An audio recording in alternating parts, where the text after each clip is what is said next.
নমস্কার, আমার রান্নাঘরের সকল দর্শক বন্ধুদের জানাই আন্তরিক অভিনন্দন ও শুভেচ্ছা। আপনাদের কাছে আমার একান্ত অনুরোধ, আপনারা আমার ভিডিওটা দেখুন। যদি আপনাদের ভালো লেগে থাকে তাহলে অবশ্যই একটা লাইক দেবেন, শেয়ার করে অপরকে দেখার সুযোগ করে দেবেন, আর পাশে থাকা বেল আইকনটি প্রেস করবেন। তাহলে আমার নতুন ভিডিও আপলোড করার সাথে সাথে তার নোটিফিকেশন আপনারা পেয়ে যাবেন। আর নিত্য নতুন রেসিপির আপডেট পাওয়ার জন্য অবশ্যই আমার চ্যানেলকে সাবস্ক্রাইব করবেন প্লিজ। চলুন তবে রান্নায় ফিরে আসি। আজ আমি আপনাদের কাছে কাতলা মাছের একটা ভীষণ পপুলার রেসিপি নিয়ে হাজির হলাম, দই কাতলা। অনুষ্ঠান বাড়িতে আপনারা এই রেসিপিটা অবশ্যই খেয়ে থাকবেন, আর আমি খুব সহজভাবে এই রেসিপিটা বানিয়ে আপনাদের কাছে তুলে ধরার চেষ্টা করলাম। আর এই দই কাতলা বানানোর জন্য আমি এখানে 4 পিস কাতলা মাছ নিয়েছি। এছাড়া দই কাতলা বানানোর জন্য আমি এখানে 2 টেবিল চামচ চার মগজ নিয়েছি, 1 টেবিল চামচ কাজু বাদাম, এখানে 1 টেবিল চামচ কাঁচা লঙ্কা বাটা নিয়েছি, এখানে খুব সামান্য হলুদ গুঁড়ো, একদম 1 চামচের 4 ভাগের 1 ভাগ, এখানে একটা তেজপাতা নিয়েছি, এখানে হাফ চা চামচ কালো জিরে, 2টো শুকনো লঙ্কা, আর এখানে হাফ চা চামচ এমনি গোটা সাদা জিরে, এখানে 4টে এলাচ, 4টে লবঙ্গ, 2টো দারুচিনি নিয়েছি, এখানে খুব সামান্য প্রায় হাফ টেবিল চামচ আমি রসুন বাটা নিয়েছি, আর এখানে 1 টেবিল চামচ আদা বাটা নিয়েছি। এছাড়া নিয়েছি 1 কাপ পরিমাণ টক দই। এছাড়া আমি এখানে নিয়েছি 3টে পেঁয়াজ বাটা। এই 3টে পেঁয়াজকে আমি গরম জলে সিদ্ধ করে নিয়েছি প্রায় 6-7 মিনিট, তারপর পেস্ট বানিয়ে নিয়েছি। এখানে চিনি, এখানে নুন আর একটু গরম মশলা নিয়েছি। প্রথমে মাছটাতে আমি নুন আর হলুদ মাখিয়ে নেব।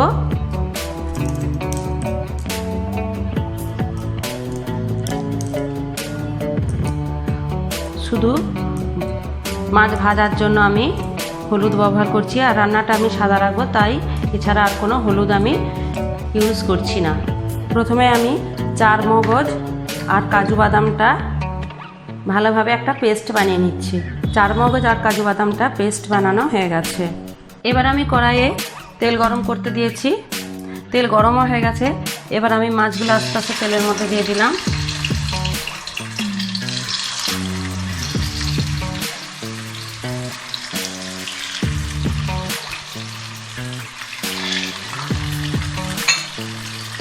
দিয়ে আস্তে আস্তে মাছগুলো আমি উল্টে পাল্টে ফ্রাই করে নিচ্ছি। মাছগুলো প্রায় ভাজা হয়ে গেছে, আমি এবার আস্তে আস্তে তুলে নিচ্ছি। দই কাতলার মাছ খুব বেশি কিন্তু লাল করে ভাজা যাবে না, আবার কাঁচাও রাখা যাবে না। আমি মিডিয়াম করে ভেজে তুলে নিচ্ছি।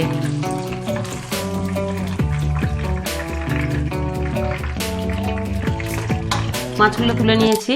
এবার ওই তেলের মধ্যে আমি দিয়ে দিলাম তেজপাতা, শুকনো লঙ্কা,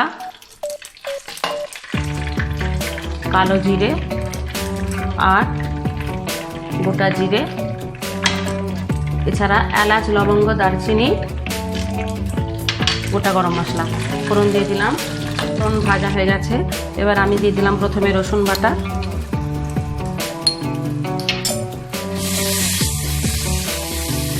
এরপর দিয়ে দিলাম পেঁয়াজ বাটা। আমি কিন্তু খুব বেশি ফ্রাই করব না পেঁয়াজ, কারণ পেঁয়াজ আমি সিদ্ধ করে নিয়েছি, আর রান্নাটা আমি সাদা রাখতে চাই, তাই খুব বেশি লাল করে কিন্তু আমি ফ্রাই করব না। অল্প একটু নেড়ে চেড়ে এর কাঁচা গন্ধটা চলে গেলেই হবে। এর সাথে একসাথে দিলাম আদা বাটা,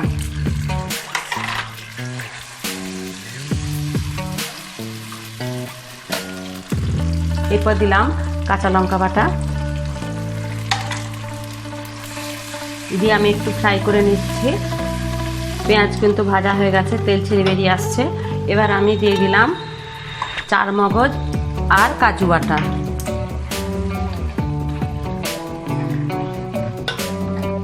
একটু নেড়ে চেড়ে নিয়ে আমি দিয়ে দিচ্ছি ফেটানো টক দই। খুব ভালোভাবে দইটা আমি কিন্তু ফেটিয়ে নিয়েছি। এবার আমি ভালোভাবে মশলাটা কষাচ্ছি। মশলা কিন্তু কষানো হয়ে গেছে। এবার আমি দিয়ে দিলাম অল্প সামান্য জল।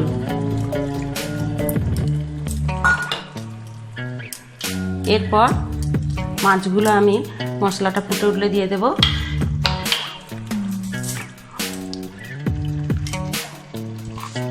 দিয়ে দিলাম প্রয়োজন মতো নুন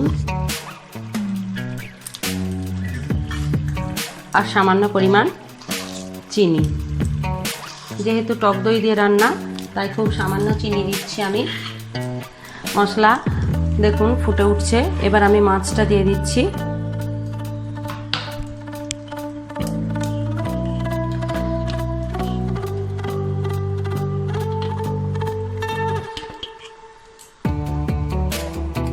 মাছটা দিয়ে দিলাম। যেহেতু মাছগুলো একটু মোটা মোটা করে কাটা তাই আমি ঢাকনাটা ঢেকে 5 মিনিট আমি ঢাকনাটা ঢেকে দিলাম। মশলার সাথে মাছটা আর একটু ফুটে উঠুক। 5 মিনিট ঢাকনা দিয়ে ঢেকে সিদ্ধ করার পর আমি ফিরে এলাম। আমার রেসিপি দই কাতলা কিন্তু একদম রেডি। এবার আমি গরম মশলা গুঁড়ো ছড়িয়ে নামিয়ে নিলাম। রেসিপি গরম গরম দই কাতলা এবার আমি সার্ভ করছি। দেখুন কতটা সুন্দর কালার হয়েছে। দেখুন গরম গরম দই কাতলা কিন্তু একদম রেডি। আমি সার্ভ করছি। আশা করি আপনাদের আমার এই ভিডিওটা ভালো লেগেছে। যদি ভালো লেগে থাকে অবশ্যই একটা লাইক দেবেন, শেয়ার করবেন আর সাবস্ক্রাইব করতে ভুলবেন না প্লিজ। আমাদের রেসিপি যদি আপনাদের ভালো লেগে থাকে তাহলে অবশ্যই আপনারা বাড়িতে বানাবেন। কেমন হলো লাইক বা কমেন্টসের মাধ্যমে আমাকে জানাবেন, শেয়ার করে অবশ্যই শেয়ার করে দেবেন। আর এরকম আমার রেসিপি পাওয়ার জন্য আমার চ্যানেলটি অবশ্যই সাবস্ক্রাইব করবেন প্লিজ। আমি আসছি তাহলে আবার নতুন রেসিপি। ভালো থাকুন, সুস্থ থাকুন। নমস্কার।